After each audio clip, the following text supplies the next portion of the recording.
Hello, Patrick Walchuk here, and as we do every month, we're going to do a financial analysis on a couple of properties. One smaller, starting with the Triplex, and if you enjoy getting these numbers on residential buildings that have sold, hit your subscription button, notification bell, and we'll get them sent out to you every 30 days. So let's take a look at a building that had 3 units in it, and it was in the south central part of the city, and it was listed for $799,000.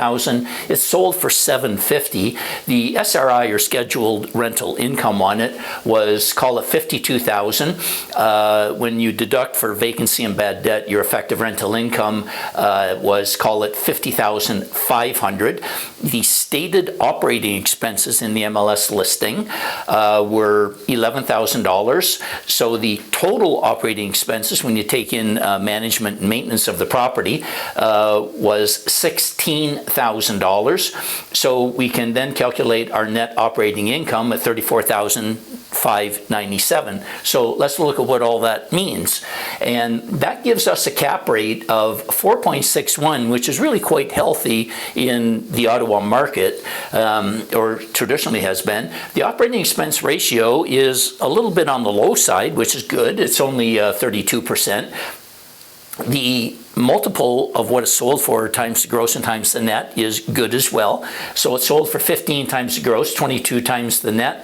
Now here's the surprising part, a little bit of a kicker, I guess, and that is that with a 32% down payment, you could buy this property and have a positive cash flow on it, and a 32% down payment based upon the sold price is $240,000. So when we look at a mortgage rate of 4.6%, which I did confirm with some mortgage people is what you can get on a Triplex right now, so that mortgage translates to an annual debt service, a fancy way of saying your annual mortgage payments. So your annual mortgage payments are $34,000, and that gives you basically a break-even proposition of $349,000. So at that price, you would expect that this building has some kind of an issue with it, you know, whether it's deferred maintenance, capital cost expenditures are required, whatever it might be. But anyhow, that's what it's sold for. Thank you for watching.